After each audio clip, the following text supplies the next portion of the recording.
Meus amigos, uma palavra linda está em João 2:23. E estando ele em Jerusalém pela Páscoa, durante a festa, muitos, vendo os sinais que ele fazia, creram no seu nome. Deixa eu lhe falar uma coisa, talvez você nunca pensou. Nós que nascemos no reino de Deus, nós temos que respirar a atmosfera do reino de Deus como nascemos no mundo e respiramos a atmosfera daqui. Ou então não viveremos. Se alguém parar de respirar, de ter o oxigênio nos seus narizes, enchendo seus pulmões, vai morrer.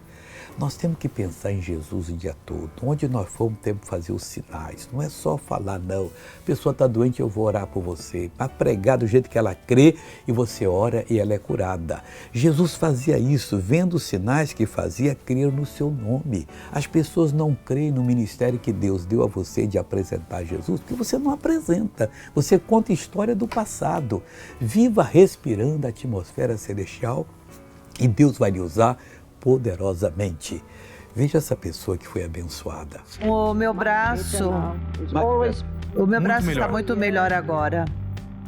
Era dolorido aqui, as minhas juntas também doíam E não bastante. abria e nem fechava?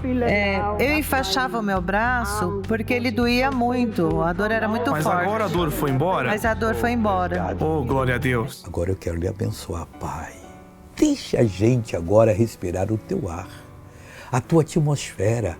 Viver, ó Deus, como vivemos aqui na terra, usufruindo do oxigênio, no caso celestial. E Deus orando para as pessoas serem curadas, serem libertas, abençoadas. E eu faço isso agora. Eu repreendo toda a força do inimigo que está na sua vida e mando dor vai embora, artrite vai embora, qualquer inflamação, qualquer mal, em nome de Jesus. E você diz amém.